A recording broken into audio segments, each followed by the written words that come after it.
ya République démocratique du Congo. Bande konanga soki son ezali bien bo signaler biso na kati ya commentaire toyeba soki son ezali bien ou soki son ezali bien te, parce que tout a besoin son ezali la biso bien au lieu to kweya na libaku à ce que son ezala bien te et puis epesa biso moins perturbation yango soki son ezali bien bo signaler biso et puis biso pe na côté na biso pe toujours le kato yeba si réellement le son est bon, parce que makambo otolingi to sola awa ezali makambo ya République démocratique du Congo. Bande konangai mboka na biso ezo courir danger makasi. République démocratique du Congo ezo courir danger ya makasi. Badongolo miso oyo balukaka ko détruire République démocratique du Congo, ba créer ba plan ya kosakana te pour envahir la RDC. Yangwana lelo toye poto bimisa na mpwasa nini ezoleka réellement na Masisi na Bishusha. Je sais pas si na lobby combo yango bien, mais j'espère que non. Très chers abonnés, ba oyo ceux qui sont ils allaient bien bosser la biso commentaire en direct pour toi ba qui sont na biso ils allaient réellement kitoko, parce que toujours risquer tout ça l'émission bo son ils ont bien té et puis baninga mususu ba déclarer et que ça la biso vraiment bien té, parce que tout nous voulons vous informer na ndenge nini ezoleka na est de la République, nini ezoleka na Goma, parce que Goma na minute oyo iza ko bouger bande konanga. Et puis nous allons vous parler de l'actualité où ils allaient circuler ces derniers temps. Il y a décès à garde du corps du président de la République. Nous allons vous expliquer nini oyo esalaki emimaye na liwa, et puis problème ngo ezalaki nini po ekomisaye ti akoma et bembe bongo. Et puis nous allons parler de la réalité de ce qui se passe à l'est de la République, parce que Kagame a créé un plan moko ya kosakana te pour déstabiliser le Congo. Yangala to ko sala bino rappel ernyos tout ko éveiller mémoire ya ba Congolais. Pendant que nous sommes là en train ya ko melaka masanga ko kotaka baba ko salaka ba loyenge ko loba ka o sengeli to loba. De l'autre côté Munguna a telemi azo créer ba plan pour na koyeba na koluka ndenge nini a ko déstabiliser Congo, ndenge nini a ko déstabiliser la RDC. Parce que au moment où je vous parle, très chers abonnés, Mabe ezali makasi, les Rwandais, les Ougandais basangani en masse pour créer une déstabilisation de la République démocratique du Congo, de l'Est de la République. Parce que comprendre que non, Est de la République ezali parti moko très sensible. Est de la République ezali parti moko ya RDC oyoyo et simbi pe RDC lisusu makasi. Malgré ba parti mususu et simbi RDC, mais ba comprendre que Est de la République et simbi RDC et simbi Est de la République et simbi RDC makasi, c'est pour cela ils sont là en train de créer un plan. Très chers abonnés, bande kunangai comme titre eza ko indiquer biso 30 camions logistiques ya ba M23, ya ba militaires rwandais et puis ya ba UPDF ozali ya ba Ougandais direction wapi Bishusha vers Masisi. Le plan c'est quoi? Projet na bango ezali nini? Parce que projet oyo ya Kagame oyo to betaka sete na ba chaîne nyonso tout balobaka ba chaîne nyonso tout ba chaîne nyonso tout balobelaka yango. Projet ya Kagame ezalaka atikala na Est de la République. Kotikala na Est de la République ne place oyo ekopesa ye poids, parce que tokotangela bino afa tokotana mozindo ya makambo nyonso tout.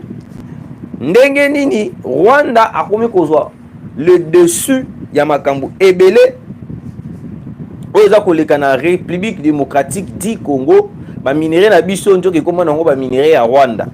Ba minerai na biso ekoma propriété ya Rwanda. Pendant que nous sommes là en train ya kusalaka ba biloko esengeli to sala wana, de l'autre côté le Rwanda aza ko créer ba plan moko stratégique ya kozwaka ba minerai na biso akomi kokoma premier exportateur ya coltan le Rwanda. Alors que na mboka ya Rwanda ba coltan to ezalaka te. Na mboka ya Rwanda ba biloko wana ezalaka te. Le Rwanda a de nouveau devancé son voisin, la République démocratique du Congo, en tant que premier exportateur mondial de coltan. Un minerai stratégique utilisé dans l'industrie électronique. C'est la 5e fois en 10 ans que le Rwanda atteint cette position selon l'agence Econfin. Le Rwanda a exporté 2070 tonnes de coltan en 2023. Bande konanga. Biso nyonso toyebi ke non une grande partie ya coltan eutaka na mabele na biso. Mais comment est-ce que le Rwanda aujourd'hui a comme premier exportateur ya coltan alors que biso moko na mabele na biso tozozala misusu ba l'échec na makambo exportation ya coltan. Donc continuer lecture. Avant de compter dans Mozindo, il y a titre na biso autoté, partager l'émission, commenter pour épaissir biso le sous kasi poto banako continuer. Na bandeli. Le Rwanda a exporté 2070 tonnes de coltan en 2023 contre 1918 tonnes pour la RDC, le deuxième pays le plus vaste d'Afrique. En 2014, le Rwanda avait atteint un pic de 2302 tonnes exportées. Mais les exportations ont ensuite connu une évolution à dents de scie. Bande Konangai, comment est-ce que ça s'est fait que le Rwanda a exporté 2070 tonnes, appelle Plamedi, 2070 tonnes il y a coltan, alors que la RDC n'a exporté que 1918 tonnes, alors que la RDC ezali mboka moko ya munene, ezali mboka oyo tokoki koloba que la RDC est le deuxième pays le plus vaste d'Afrique. Mais le Rwanda, un petit pays, a exporté 2070 tonnes en 2023. Vous voyez comment est-ce que depuis que la guerre, depuis que Dongolomi so au bazana est de la République, baza ko créer biso ba ko sala biso lokola recul moko boye pour permettre biso te to avancer na babiloko o biso to ko linga to sala parce que aujourd'hui guerre ya est de la République. Nde yango ezo sala biso to reculer lisusu davantage par rapport ya ba exportation, par rapport ya ba minerai. Bande konanga. Il faut comprendre une chose. Toko tangela bino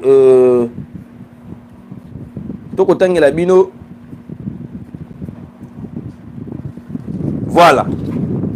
30 camions exportant de la logistique et des éléments RDF et IPDF ont été aperçus à Bishusha en direction de Massissi.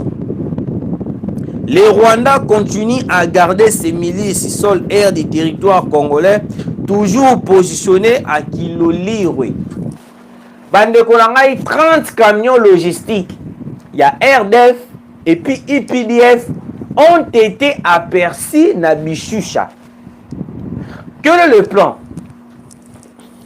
Kagame voulait à tout prix récupérer Est de la République. Il y en a beaucoup remarqué, même la Belgique aujourd'hui a poussé Bisoto qui ne négocier dans Rwanda. Pourquoi Bato O Bazali censé protéger la population? Bato O Bazali censé pour gérer pays en quelque sorte. Vous pouvez protéger l'intérêt du pays, mais ils sont là en train de collaborer avec l'ennemi. Oh, bah, la bénéfice, il y a coltan, bénéfice, il y a minerai, il y a RDC. Parce qu'aujourd'hui, Tshisekedi a commis qu'on coincer Kagame contre mur. Tshisekedi a commis qu'on coincer communauté internationale contre mur. 30 camions logistiques, nous allons vous montrer les épreuves. Parce que les Congolais nous sous baboulara le rôle net, ils sont couper cette information, peut-être de couper cette information à l'Ukuta. Voilà. 30 camions.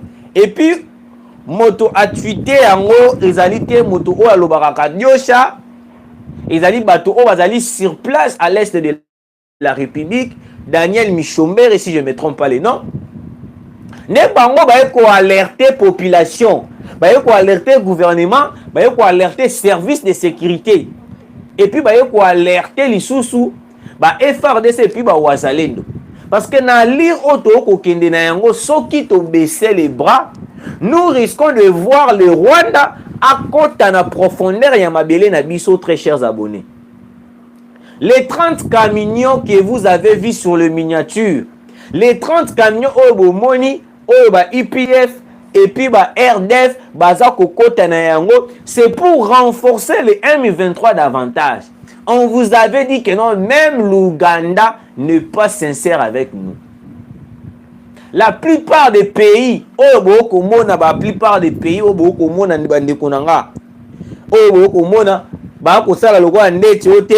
soutenir biso, bazali pour biso. La plupart des pays, ce sont des traîtres. Ce sont des traîtres. L'Ouganda est le premier traître au remarqué dans mboka na biso. Brazzaville, n'en parlons même pas. Mais eloko etikali suko ba kotisa lisusu pays wana makasi ezali suko Angola. Parce que à travers Angola, au Kokota, Congo central, Kitoko, à travers Angola, au côté Congo central, pas au Bouimbama ou Kinshasa. Il y a le plan, il y a Anthony Blinken, au Ezalaki, il y a créé une stratégie, il y a collaborer, ou soit pour imposer Joao Lorenzo, il y a la biso, mercenaires, plutôt rebelles. À travers Angola pour attaquer Congo central. Et puis, il y a une information auto révélée bino, très sûre, une information très sûre. Kagame a utanaki kokutana na représentant, si je ne me trompe pas, Moko Boye na Londres. L'idée c'est quoi? Vous êtes ambassadeur à Londres, si je ne me trompe pas. Ba créer stratégie moko boy, ba lobi boy. Baza ko expulser tous les Rwandais au bazali dans Londres, bazonga Kigali. Tous les Rwandais au bazali dans Londres, tous les migrants bazo a refoulé bango, ba ya na Kigali. Parce que ba moni kuna place ezaliki. Likambo oto beta na yango CTR nyoso tout, très chers abonnés. To lobela yango to kena même to samba po na yango. Mboka na biso e samba bayaka ba chanja ba longola yango. Mais na stratégie mususu o mboka na biso e samba ezalaka ba demandeur d'asile. Alors que ezalaki ba demandeur d'asile te, ezalaki ba mercenaires anglais. Nde banga batinda bango wopina Kikali pour renforcer le M23 et puis l'armée RDF ya Kagame en retour pour esala nini et bakoma lisusu na multiples ya bato lisusu au sein du M23. Mais pays na biso tellement esambaka, la communauté internationale bayaka ko trouver bon balobité. Ceux qui totiki yango bo eko éclater tout le monde, mbo monde atie mobimba bakoya ko telemela biso. Basala nini? Bakata musicien na ba demander d'asile. Mais ce que lelo ba tu ba changer ce que mot ba changer kaka forme. Ba lobi ote toza ko expulser tous les Rwandais bazonga wapi na na Rwanda. Alors que bango plan na bango ezalaka ba renforcer Kigali na ba homme, parce que sur le terrain le M23 bazo za la pilonné par les drones, bazo za la pilonné par les Sukhoi 25, bazo za la neutralisé par les FARDC les Wazalendo. Sko bande ko na ngai bino bo ko landa biso. Bino ba oyo bondimaka te le kambotango ba ko ebisa bino. Aujourd'hui, le Rwanda a commis qu'on crée une stratégie surtout pour déstabiliser le Congo. Mais au moment où les Congolais sont de père et de mère, Allah à la moukia Korbao, Kabila Zonga, parce que Nathan na yo, guerre ils allaient quitter, tout le monde qu'on souffrir boété. Qui ne sait pas aujourd'hui que non, tout ce que nous vivons, c'est nyonso oyo Hippolyte Kanambe Kazemere a créé. Nyonso oyo tokomona lelo, nyonso oyo tokovivre lelo, c'est parce que Hippolyte Kanambe Kazemere avait signé un accord. Oh, ezala qu'il fallait à ce que l'accord en question et ça la continuité. Mais vu qu'il n'y a pas une continuité na accord wana, ne yango bokomona Kagame abimisi bazel nyonso tout, Kagame et la communauté internationale nde etomboli manzaka nyonso tout bakomi ko créer biso ba plan bakomi ko luka ndenge nyonso comment déstabiliser le Congo. Très chers abonnés, le Rwanda aujourd'hui va comprendre les valeurs y a est de la République. Alors que certains Congolais beaucoup beta c'était beaucoup le bakononte Kabila sala ozonga, Kabila sala ozonga, tout ko vivre misère. Non non non non non non non très chers abonnés. Tant ko be la Kabila zonga, ko be la Kabila zonga, il faut penser à ce que moto oyoyo asali lelo to koma na niveau to zali lelo c'est Hippolyte Kanambe Kazemere. Moto oyo asali lelo to koma coincé lelo oyo to mona ba 30 camions logistiques, il y a M23, il y a Uganda et koma kokote la biso na mabele na biso pona koyeba na koboma population na biso, c'est grâce à Hippolyte Kanambe Kazemere. On vous avait dit que non, départ voyage ya Kabila na Libanda, c'était pour planifier un plan ndenge nini bakoki ko créer stratégie ya koyeba na nini ko déstabiliser le Congo. Bokei kaka ya Kabila bolongwe kaka ya Kabila kaka pa ya ko voyager makambo ya ndenge na ndenge ekomi ko bima. Yangana boko remarquer, ils ont voulu savoir pays nini mokonza mboka kendaki, ndenge nini mokonza mboka bimaki, parce que mokonza mboka bimi a signalé population te, mokonza mboka bimi a voyagé a ebisi population te. Mais ndenge nini mokonza mboka a signalé population alors que il y a de certaines personnes au Bakoluka comment déstabiliser le président de la République. Donc Bakoluka ba yeba ba position ya mokonza mboka pour ba yeba ko créer de plans ndeti ndenge ba créer na Rwanda. Ndenge ba créer na Rwanda avion a biarimana o ba bombarda.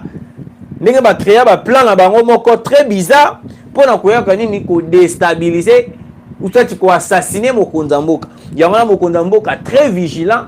Voyage nae a signalé Moutouté, tozaki très surpris ya komona ka mokonza mboka voyager. Batebele ba mitu na keso mais mokonza mboka abimi kaka boye ye mutu ayebisaka population a signalaka voyage ya mokonza mboka ba signalaka batu nyonso surtout mais ndenge nini tomoni kaka voyage ya mokonza mboka boye akei mais to éviter to comprendre te mokonza mboka abimi kaka boye sans pourtant to yeba que non mokonza mboka abima ki pona eloko intel to abima ki pona eloko boye. C'est parce que ba yebi que non soki bakomi koyeba ba position ya mokonza mboka nde ko permettre bango bayeba la ko retracer ba place nyonso to mokonza mboka ko kende pour ebimisela bango ba plan ndenge nini bakoki kosala ba stratégie na bango. Parce que la seule chose au Kagame akomi ko tia ko na mutu na ye, il faut déstabiliser Tshisekedi jusqu'à la fin. Parce que Tshisekedi dit que azolinga ko coopérer te bango siko bakomi na idée que non toluka ndenge nini tokoki kocoince Tshisekedi, ndenge nini tokoki koneutraliser Tshisekedi pour accéder na pression wana à négocier. Mais Tshisekedi reste ferme sur ses positions. Yangana tokomona devant la ministre des Affaires étrangères de la Belgique, le gouvernement congolais pose ses conditions avant d'ouvrir les chapitres des négociations. Pas de négociations avec les terroristes du M23 et retrait du territoire congolais des terroristes de l'armée rwandaise. Parce qu'aujourd'hui, le M23, c'est les Rwandais. Le M23, c'est l'armée rwandaise. Et le M23 est accompagné de l'armée rwandaise et l'armée ougandaise. Il y a beaucoup remarqué, 30 camions autour de la photo. 30 camions, il y a des militaires, RDF et puis IPDF, Kokota, na Bishusha, en direction vers Massissi. Au plan na bango, Ezali, Boma, renverser, Congolais, pour essayer que récupérer la partie est de la République. Bandekonanga binobo kolanda biso, le Congo est menacé.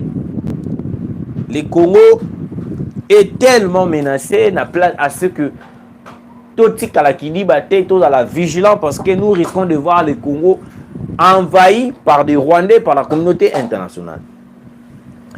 Actualité Moussous. Joseph Mwabilai, un rapproché du chef et compagnon d'élite, assassiné à 0h par les inconnus juste après l'appel des proches à Beau Marché. On est dans les gardes du corps au président de la République. Ce matin, le fils du défunt, en partant vers l'école à révérend Kim, voir un engouement devant lui et en s'approchant par curiosité, c'est le corps sans vie de son père qui est allongé par terre, déjà tué par ses amis ennemis.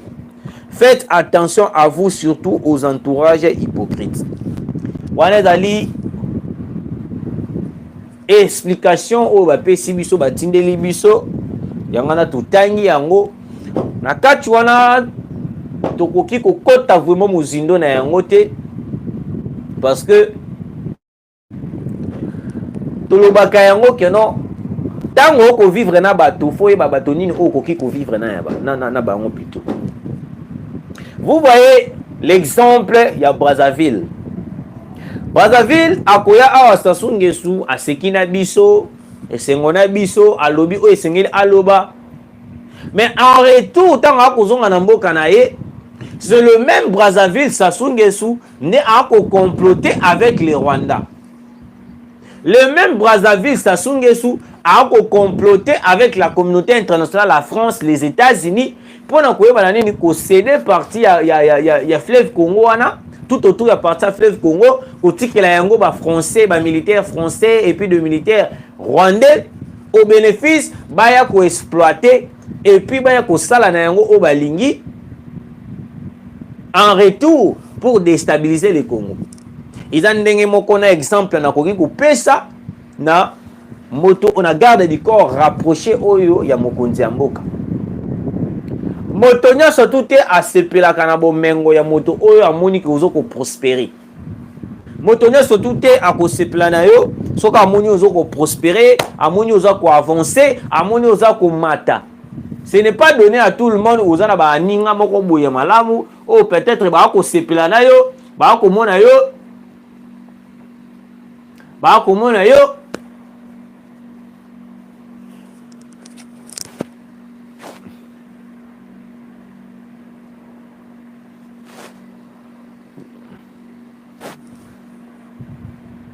Bakomona yo nde bakosepela na yo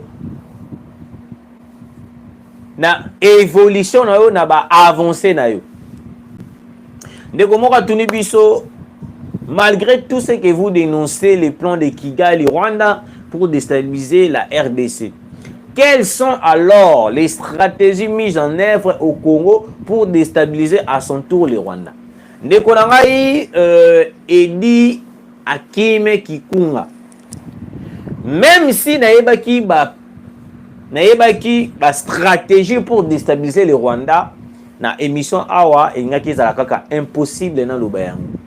Parce que je vous ai dit toujours, ba Rwandais ba komi kolanda ba chaîne na biso ya ba YouTube trop.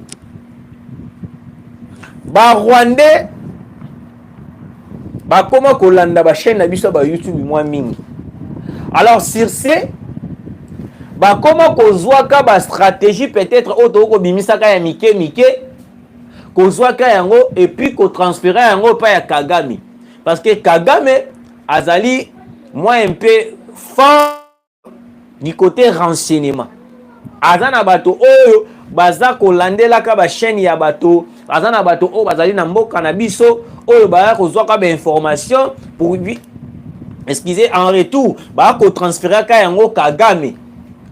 Yango na bandeko na nga bino oyo boza kolanda biso na Kinshasa, même bo kolanda biso na partout na province na poto wapi. Il faut kozala vigilant tango ko betaka ba information ya mboka na yo. Parce que Kigali, parce que Kagame a mis en œuvre plusieurs stratégies pour na kozwaka ba information ya mboka na biso et puis azwaka yango ekomaka na matoi na ye et puis pour na koyeba na en retour déstabiliser le Congo. Les 30 camions oyo et kokota na Bishusha vers Masisi en direction de Masisi. Parce que ba yebi que non, lelo de M23 ba komi na perte ya kosagana te. Alors perte oyo ya M23 komi na yango a komi ko perdre na ba côté ebele.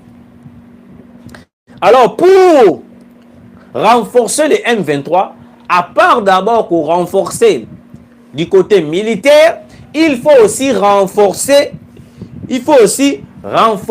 du côté quoi?